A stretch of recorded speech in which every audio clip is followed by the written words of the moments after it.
오늘 우리가 함께 볼 말씀은 신명기 5장 17절 말씀입니다.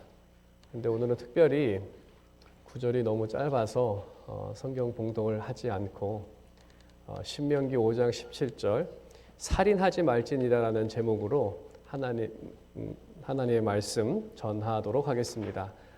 제가 말씀드린 게 구절의 전부입니다. 살인하지 말지니라. 우리가 계속해서 십계명을 보고 있습니다. 하지만 이 십계명 중에서 이 살인하지 말지니라, 또 짧게 하면 살인하지 말라라는 이 계명은 참 우리랑 거리가 멀다고 많이들 생각을 하게 됩니다. 왜냐하면 이것을 범하는 사람은 TV에나 등장하는 그러한 사람들이지 우리 주변에 그렇게 살인을 하는 사람이 뭐 친구로서 옆에 있는 것도 아니고, 또 여러분의 삶 가운데에서도 이것이 여러분에게 특별하게 살인의 유혹을 받아서 정말 내가 이 계명을 이렇게 기억하고 살아야 될 정도의 그러한 종류의 계명은 아니기 때문에 십계명 중에서 이 다음에 등장하는 간음하지 말라, 도둑질하지 말라, 또 거짓 증거하지 말라와 같은 경우에는 좀 가깝다라고 생각이 드는데, 살인하지 말라와 같은 경우에는 좀 거리가 있다라고 생각이 듭니다. 하지만 우리가 이 계명에 나타난 전에도 말씀을 드렸듯이 십계명은 하나님의 뜻에 대한 요약이고 또 전체 율법에 대한 요약된 그러한 부분입니다. 그래서 우리가 전체 성경을 통해서 이 계명에 나타난 하나님의 뜻을 살펴본다면 이 계명이 우리의 삶과 그렇게 멀지 않다는 것을 우리가 발견하게 됩니다. 그럼 우리 함께 이 살인하지 말라라는 이 계명에 나타난 하나님의 뜻을 함께 생각해 보도록 하겠습니다.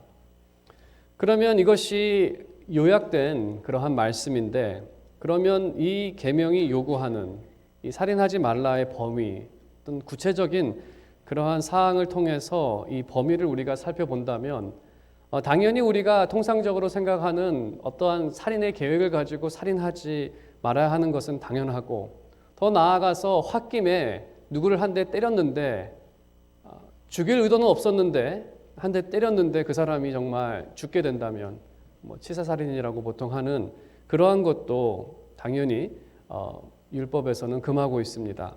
하지만 율법에서는 거기에 한 단계 더 나아가서 혹시 부주의나 또는 예방할 수 있는 그러한 죽음을 예방하지 않았을 때 죽임을 당할 경우 그것도 이 살인하지 말라의 계명에 해당된다라고 그렇게 가르치고 있습니다. 이러한 이 세 번째 경우에 대한 말씀은 신명기 내에서 발견할 수 있는데, 신명기 22장 8절에 보게 되면 이렇게 기록하고 있습니다. 내가 새 집을 지을 때에 지붕에 난간을 만들어 사람이 떨어지지 않게 하라. 그 피가 내 집에 돌아갈까 하노라.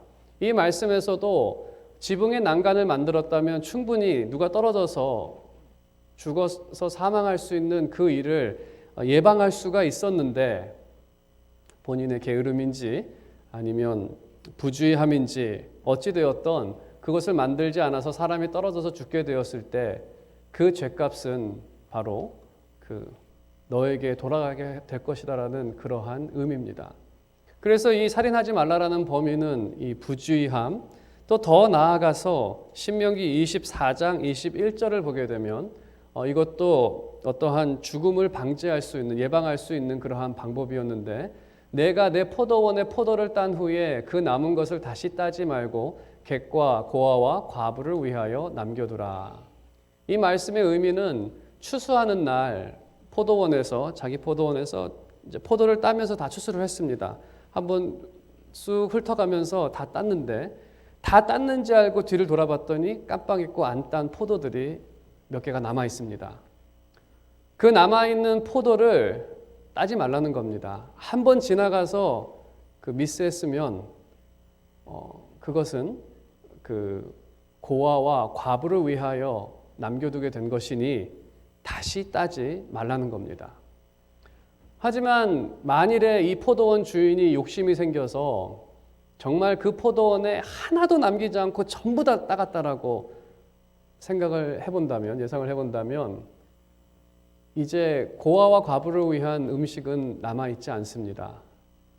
그 당시에는 지금처럼 사회보장제도가 없었던 시대였기 때문에 고아와 과부가 그렇게 남은 포도가 없으면 그들은 다 굶어 죽습니다. 지금과는 시대가 다릅니다. 그래서 이것이 살인하지 말라와 연관이 되어 있는 것은 그들이 하나님의 이 명령을 따르지 않음으로써 명령을 따랐을 때 충분히 죽음을 예방할 수 있었지만 그들이 하지 않음으로써 간접적으로 그렇게 살인을 범하게 되는, 그래서 이 살인하지 말지니라의 이 계명의 요구는 그 범위가 신명기 안에서는 이렇게 부주의하거나 예방할 수 있는 살인까지도 포함하고 있습니다. 우리가 이 십계명을 볼 때에 늘 또 한 가지 생각해야 하는 것은 이웃 사랑의 원리입니다. 이것은 너무나 당연한 요구인데 이웃 사랑의 원리에서 이 구절을 살펴본다면 우리가 적어도 가장 사랑하는 그러한 사람은 자녀일 것입니다. 자녀를 우리가 생각해 볼 수 있습니다. 자녀를 예를 든다면 자녀가 지붕에서 뛰어다닐 것이다라고 예상이 된다면 당연히 그 자녀가 혹시나 지붕에서 떨어질까 염려돼서 아마 우리는 사랑하기 때문에 자녀를 위해서 난간을 만들 것입니다. 난간만 만들겠습니까? 난간 사이 혹시 사이로 떨어지지 않을까까지 염려해서 틈틈이 난간을 만들 것입니다. 우리는 자녀를 사랑하기 때문에 당연히 자녀의 건강을 위해서 자녀가 혹시 굶지 않았을까 걱정하고 그 한 끼라도 굶지 않게 하기 위해서 자녀를 먹일 때에도 보통 것을 먹입니까? 자녀의 건강을 위해서 먹을 것을 챙기지 않습니까? 그래서 이웃 사랑하라는 그 원리 가운데에서 살인하지 말라를 생각할 때에 우리는 이러한 하나님의 뜻을 우리가 생각해 볼 수 있습니다. 하지만 우리가 한 가지 더 말씀을 드린다면 이 계명은 서론에서 보았듯이 이스라엘의 배경에서 이 계명을 생각해야 합니다. 이 십계명을 주실 때에 하나님께서는 나는 너를 애굽에서 구원한 여호와 하나님이다라고 말씀하시면서 이 계명을 주셨습니다.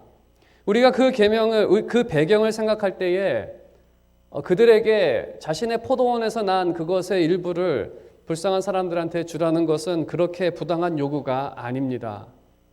한번 우리가 생각해 본다면 그들이 애굽에 있었을 때 그들은 노예로 살았습니다.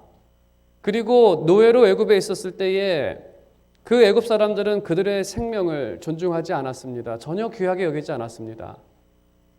그들의 감독들은 그들을 채찍질했었고 그리고 정말 바로 왕은 이스라엘 사람들을 쓰레기로 여겼다는 것은 그 아이들이 너무 많아지니까 나일강에 내다 버리라는 명령을 합니다.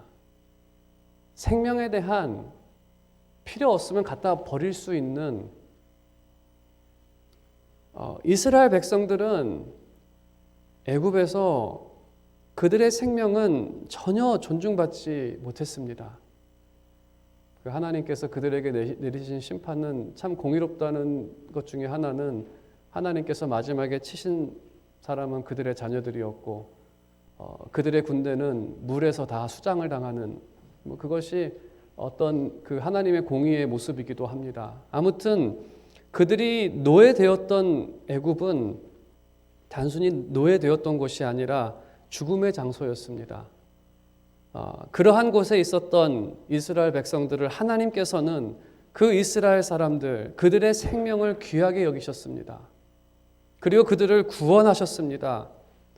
그리고 하나님께서는 그들을 광야에서 사랑하실 때에 그들이 굶기지 않게 하기 위해서 하나님께서는 날마다 그들에게 만나를 주셨고 그들이 목마르다고 했을 때마다 물을 주셨고 만나 말고 딴 거를 달라고 했을 때에도 그 투정을 하는 그들에게도 하나님께서는 그들에게 그 고기를 주시기도 하셨습니다. 그리고 그들이 혹이나 지치지 않을까, 혹이나 광야에서 기진해서 쓰러지지 않을까 염려해서 하나님께서는 밤과 낮으로 그들을 지키셨습니다. 광야에서 그 열악한 환경은 그들을 그 열악한 환경으로 죽은 사람은 없습니다. 뭐 불순종 때문에, 불신앙 때문에 죽은 사람은 있어도 그 환경이 열악해서 먹을 것이 없어서, 물이 없어서 죽은 적은 한 사람도 없습니다. 하나님께서는 그렇게 그들을 귀하게 여기셨습니다. 그래서 그들을 귀하게 여기신 하나님께서 다른 생명도 귀하게 여기라고 명령을 하고 계십니다. 하나님께서 그들을 귀하게 여겼으니 너희도 너희 형제들 그 생명을 귀하게 여기라. 내가 너희의 생명을 존중했으니 너희도 서로의 생명을 존중하라라는 그러한 말씀을 하나님께서 그들에게 주시는 것입니다. 우리가 예수님의 가르침에서도 비슷한 원리를, 같은 원리를 발견할 수 있습니다.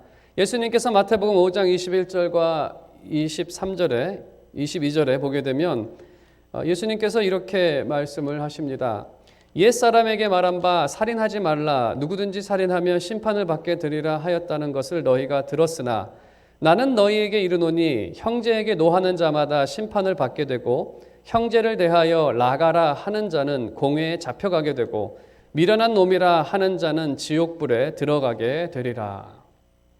여기에서 예수님께서 하시는 말씀은 우리가 이 구약의 신명기의 배경을 가지고 이 말씀을 본다고 한다면 다른 사람에 대해서 화가 나서 그 형제를 라가, 바보라고 부르든지 미련한 놈이라고 부를 때에는 그것이 용납될 수 없는, 용서받을 수 없는 그러한 죄라는 것입니다.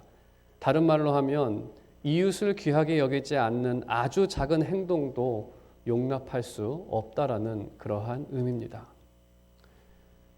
그래서 이제 우리가 이 6번째 계명에서 우리에게 주신 그 말씀의 의미를 우리가 봤습니다. 그 말씀의 의미는 생명을 존중하되 아주 작은 것이라도 그 귀하게 여기지 않는 행동은 용납될 수 없다. 그럼 우리가 사람의 생명을 존중하는 일을 얼마나 잘 지켰는가? 우리가 이 세상 사람들을 바라보면서 얼마나 이 계명이 잘 지켜지고 있는가? 제가 이것을 준비하면서 두 가지 어떤 사회적인 모습을 생각하게 됐는데 더 많은 그러한 모습들을 통해서 우리가 평가할 수 있다고 생각을 듭니다. 하지만 두 가지 말씀을 드린다면 그 한국 뉴스를 보다 보면 가끔 잊어버릴 듯하면 나타나는 그러한 뉴스 중에 하나가 그 중학교나 고등학교나 아이들이 다니는 학교에서 단체 식중독에 걸렸다라는 뉴스를 듣게 됩니다. 그리고 최근에는 또 그 유치원에서 부실 급식에 대한 그러한 부분들, 전혀 아이들한테 정말 말도 안 되는 그러한 그 음식을 주기도 하고 또 말도 안 되는 양을 주기도 하는 이러한 뉴스가 한 번씩 보도될 때마다 사람들은 공분합니다. 어떻게 저럴 수 있냐고 분노합니다. 특히 자녀를 가진 그런 부모들은 분노를 하죠. 그러면서 이렇게 생각을 합니다. 자기 자녀가 먹을 것이라면 그렇게 했을까? 네 자녀나 먹이라고 이런 식으로 욕도 하고 아주 분노하는 그러한 모습이 있습니다. 우리는 이러한 모습을 통해서 생명을 존중하지 않는 그러한 모습을 발견할 수가 있습니다. 몇 푼의 이윤과 욕심 때문에 다른 사람 생명에 해를 입히는 그러한 모습을 통해서 이 살인하지 말라라는 이 계명이 그렇게 멀리 있지 않다라는 것을 우리가 생각하게 됩니다. 하지만 제가 두 번째로 언급할 이 6번째 계명과 연관된 조금 더 심각한 이슈는 우리 미국에서 벌어지는 일 가운데에서 가장 대표적인 것은 이 낙태에 대한 이슈입니다. 이 설교를 하신 분들이 낙태에 대해서 많은 그러한 설교를 하셨는데 미국에서 1973년 그 로 vs 웨이드라는 그 대법원 판결 이후에 이 낙태가 허용이 되기 시작을 합니다. 1973년에서 지금까지 총 4,500만 명의 아기가 죽었습니다. 4,500만 명이라고 한다면 거의 한국 인구와 맞먹는 그러한 아기가 죽음을 맞이했습니다. 그러면 과연 그 복중에 있는 태아가 사람인가? 그것도 하나 가장 큰 이슈인데 하나님께서는 이렇게 말씀을 하고 계십니다. 시편 139편 13절을 보게 되면 다윗은 이렇게 고백합니다. 그리고 이것이 진리의 말씀입니다. 주께서 내 내장을 지으시며 나의 모태에서 나를 만드셨나이다. 내 내장을 지으셨을 때는 이제 모태에서 일어났던 일을 이렇게 설명을 하고 있습니다. 시편 139편 이 구절 앞 뒤 전후를 다 살펴보면 결론을 내릴 수 있는 것은 하나님 보시기에 태아도 하나님의 형상으로 지음받은 생명이라는 것입니다. 그것은 부인할 수 없는 그러한 성경의 진리고 또 하나님의 말씀이십니다. 이 낙태라는 것은 참 쉽지 않은 그러한 이슈입니다. 왜냐하면 사실 낙태를 하는 것도 이것은 쉬운 결정은 아닙니다. 너무나 어려운 결정을 여성분들이 내리는 겁니다. 그리고 그럴 만한 사정을 얘기를 합니다. 여러 가지 사정들을 쭉 제가 이렇게 보면 이러한 사정들입니다. 첫 번째는 그래도 우리가 이해할 만한 사정은 산모의 건강 때문에 이 아이가 계속 아이를 갖게 되면은 산모가 죽을 수 있는 그러한 위협에 있었을 때 그것은 우리가 어디까지나 생명을 살리기 위해서 한 사람이 희생을 해야 된다면 하지만 또 모성애가 또 엄마로 하여금 아이를 택하는 경우도 있기는 합니다. 아무튼 산모의 건강이라면 우리가 이해할 수는 있습니다. 하지만 두 번째 이유는 정신적 건강, 정신적으로 임시하는 가운데에 우울증이 걸리고 도저히 그 정신적으로 정상적으로 그렇게 생활을 할 수가 없는 상황 가운데에서 세 번째 이유는 사회적인 이유입니다. 불륜 가운데에서 아기를 갖게 된다든지 아주 결혼하지 않은 그런 어떤 집의 딸이 아기를 갖게 되었을 때 그 가정에서는 도저히 영접할 수가 없는 그러한 상황 가운데에서 사회적 이유. 네 번째는 경제적 이유입니다. 도저히 이 아이를 키울 수 있는 능력이 되지 않고 우리는 너무나 가난해서 도저히 이 아이를 키울 수 없는 그러한 사정이 있는 경우. 다섯 번째는 성폭력으로 임신을 하는 경우입니다. 때로는 근친을 통해서 때로는 정말 알지 못하는 사람의 성폭력을 당하는 경우 이것은 정신적인 건강과 다 이렇게 복합적으로 나타나는 그러한 모습들입니다. 도저히 그 아이를 사랑하며 키울 수 없는 그러한 상황이라는 것. 그다음 마지막으로 그 산모들이 요즘에 기형아 테스트를 해서 이 아이가 기형일지 아닐지를 미리 알고 기형이면 그 낙태를 결정하는 여섯 번째 이유는 기형아기 때문에 도저히 기형아를 키울 자신이 없어서 이게 정신적인 것과도 연관이 되어 있는 부분입니다. 그 기형아를 키울 수 있는 그러한 경제적 여건도 되지 않는 그러한 여섯 가지. 그럼 우리가 이 여섯 가지 사정을 들어보면서 첫 번째 산모의 건강을 제외하고 정신적, 사회적, 경제적 또 성폭력을 통한 기형아 등 과연 이러한 이유들이 한 생명을 없앨 만한 그러한 이유가 될 수가 있을까라는 그러한 질문을 우리에게 던지게 합니다. 과연 그 이유로. 하지만 우리는 그들을 정죄하기 이전에 먼저 생각해 봐야 하는 것은 우리는 우리 자신들을 먼저 돌아봐야 합니다.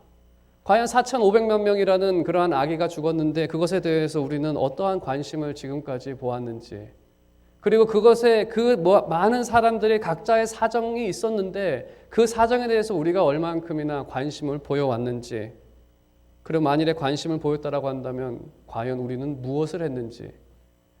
아마 두 번째부터 다섯 번째까지는 우리가 무언가는 해줄 수 있는 그러한 부분입니다. 정신적으로 어렵다라고 한다면 우리가 친구가 되어줘서 그들과 시간을 보내주고 그들이 정말 이 아이가 생명이고 또 이 아이를 통해서 하나님께서 주실 그 축복들을 얘기하면서 도울 수 있었을 것입니다.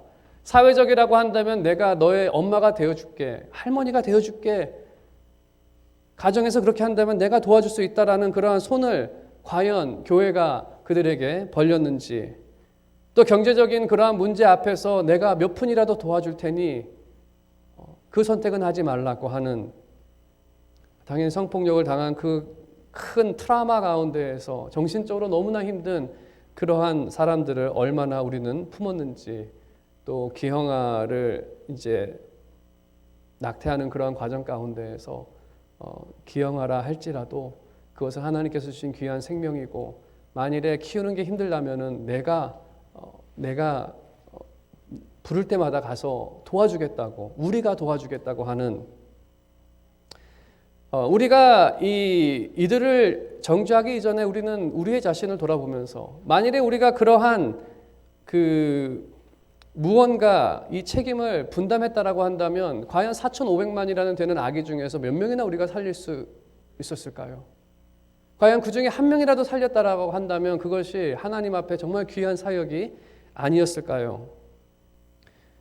지금도 우리는 교회는 지금 낙태 허용을 하려는 한국에 그러한 이 법을 개정하려는 사람들 앞에서 아주 반대를 하고 있습니다. 당연히 반대해야 합니다. 낙태 허용을 반대를 해야 하지만 우리가 책임을 지금까지 해왔고 그 책임을 분담할 그러한 각오가 있다라고 한다면 우리가 하는 그 반대는 정말 사회 안에서 설득력이 있을 것입니다. 하지만 우리는 그 설득력을 그 자리를 잃었다라고 생각이 듭니다. 그러면 지금 여러분에게 묻는다면 그 책임을 여러분이 일부 부담하라고 한다면 자신 있게 나설 수 있으시겠습니까? 한 부자 청년은 예수님께 와서 구원에 대한 질문을 묻습니다. 내가 무엇을 하여야 구원을 얻겠습니까? 라고. 주님께서는 그 부자 청년에게 누가복음 18장 20절에서 이렇게 말씀을 하십니다. 계명을 지켜라. 내가 계명을 안 하니 간음하지 말라, 살인하지 말라, 도둑질하지 말라, 거짓 증언하지 말라, 내 부모를 공경하라 하였느니라. 그랬을 때 이 부자 청년은 이렇게 답변을 합니다. 여짜오되 이것은 내가 어려서부터 지켰었나이다. 그래서 예수님께서 그 부자 청년이 하나님의 요구가 뭔지 정확하게 모른 것 같아서 그래 22절 내게 아직도 한 가지 부족한 것이 있으니 내게 있는 것을 다 팔아 가난한 자들에게 나눠주라. 그리하면 하늘에서 내게 보화가 있으리라. 그리고 와서 나를 따르라 하시니. 이 말씀의 의미는 너의 재물로 사람 살리는, 생명 살리는 일을 하라는 것입니다. 그때의 가난한 자들이라고 한다면 정말 하루 일하지 않으면 죽을 수밖에 없었던 사람들입니다. 하루 일하고 하루 먹고 사는 사람들. 그 사람들이 사고라도 당하면 동시에 눈앞에 보이는 것은 굶어 죽는 운명입니다. 예수님께서 하시는 말씀은 하나님께서 너에게 많은 재물로 축복하셨으니 그 재물을 가난한 사람들에게 다 팔아 나눠주어라. 만일에 여러분에게 이 여섯 번째 계명을 이제 아셨고 생명 존중을 아셨는데 여섯 번째 계명을 지키기 위해 모든 것을 헌신하라고 요구하신다면 여러분은 어떻게 대답하시겠습니까? 이게 부자 청년에게 예수님께서 하신 질문입니다. 동일한 질문을 여러분에게 드린다면 하지만 여러분의 삶의 방식을 한번 생각해 보십시오. 여러분은 삶에서 몇 분 또는 몇 시간 나눠주는 것도 아깝게 생각하지 않았습니까? 그것을 가까운 친척에게 하는 거 할 수 있을지 모릅니다. 그것을 우리 교우 중에서 어떤 힘든 교우한테 나의 몇 분, 나의 몇 시간 어쩌면 할 수 있을지 모릅니다. 하지만 하나님께서 요구하시는 것은 모르는 사람에게 때로는 너 원수에게 가서 그렇게 하라라고 하는, 왜냐하면 그들도 너희의 이웃이기 때문에. 우리가 이러한 하나님의 말씀을 놓고 생각해 봤을 때 하나님의 기준에서 우리의 자신을 평가할 때에 우리는 이 멀게만 느껴졌던 살인하지 말라라는 이 계명을 지켰다라고 자신 있게 말할 수는 없을 것 같습니다. 사람은 아무도 이 계명을 완전하게 지켰다라고 할 수 있는 사람은 없을 것 같습니다. 그래서 우리는 예수 그리스도께 감사하는 그러한 삶을 살고 있습니다. 예수님의 헌신을 생각할 때에 우리는 참 위대하시다는 고백이 나옵니다. 예수님께서 병든 자들을 치유하시고 빈곤한 자들에게 먹을 것을 주시고 슬픈 자를 위로하셨습니다. 예수님께서는 연약한 자들에게 자신의 모든 것을 쏟으셨습니다. 우리는 우리에게 있는 몇 푼도 몇 시간도 나눠주는 것이 힘든데 예수님께서는 그 하늘의 모든 영광을 가지신 모든 것을 소유하시고 모든 것의 왕이 되시는 예수님께서는 그들을 위해서 모든 것을 쏟아 주셨을 때에 예수님께서는 그들에게 어떤 자격이 있어서 주신 것도 아닙니다. 그들이 믿음이 투철하거나 정말 선한 삶을 살아서 준 것도 아니고 또 그들에게 이렇게 선함을 행할 때에 그들이 나에게 무언가 갚겠다라는 어떤 기대를 가지고 그들을 치유하시고 그들을 불쌍히 여기신 것이 아니라 하나님 예수님께서는 그들을 순수하게 사랑하셨습니다. 마치 부모가 자녀를 대함같이 우리에게도 자녀가 있는 우리에게도 우리 자녀가 병이 들었을 때에 병원에 데려가고 때마다 먹을 것을 챙기는 그러한 우리 자녀에게 보이는 그러한 사랑, 그것이 우리 자녀가 말 잘 들어서 그렇게 해주는 것도 아니고 그들이 나에게 무언가 나중에 좋을 것을 해줄 거라는 그러한 기대를 가지고 한 것이 아니라 우리는 그저 자녀이기 때문에 그들에게 이러한 것을 해 주었듯이 예수님께서도 주님께서도 그러한 사랑을 우리에게 원수된 우리에게 또 더 나아가서 주님께서는 우리를 구원하시기 위해 자신의 생명을 내려놓으셨습니다. 자신의 생명을 자신의 생명보다 우리의 생명을 더 귀하게 여기셨습니다.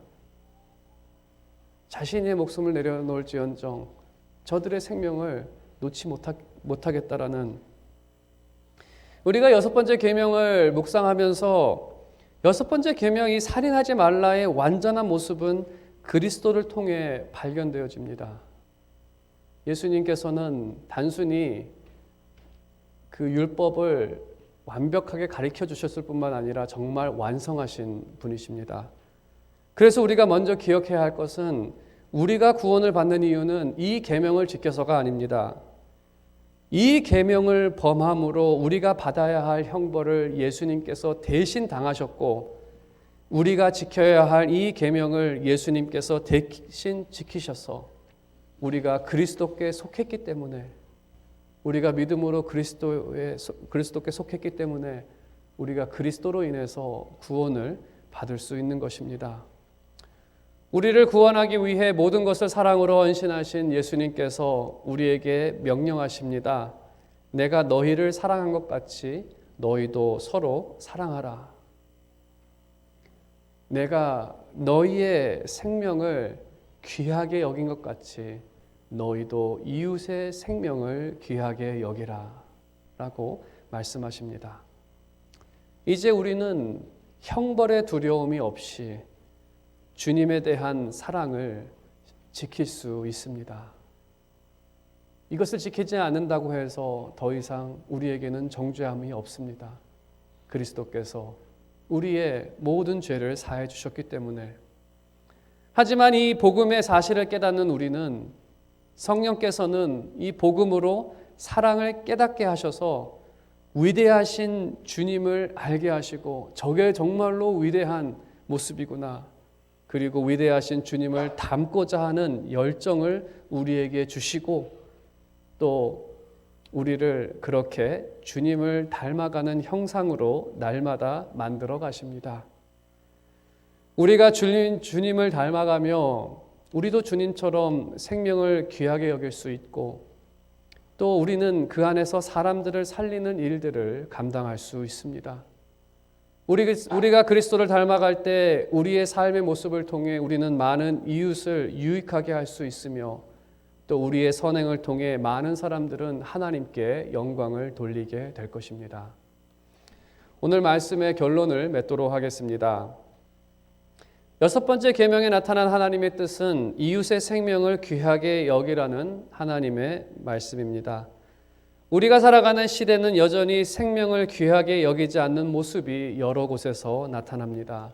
그 중에 우리가 2가지 정도를 살펴봤습니다. 불량 급식을 배급하는 사람들, 또 낙태에 대한 문제. 하지만 사회의 다양한 모습에서 인격과 생명이 무시를 당하는 것은 우리가 여러 곳에서 발견하게 됩니다. 하지만 그리스도께서는 자신의 생명에 비해 정말 가치가 없었던 죄인된 인간의 생명을 귀하게 여기시고 그들을 위해 자신의 생명을 내어놓으신 그러한 분이십니다. 그분의 사역으로 인해서 오늘 우리가 생명을 갖고 살아가고 있습니다. 그리고 그 사랑을 깨닫는 우리에게 사랑하라는 명령을 주십니다.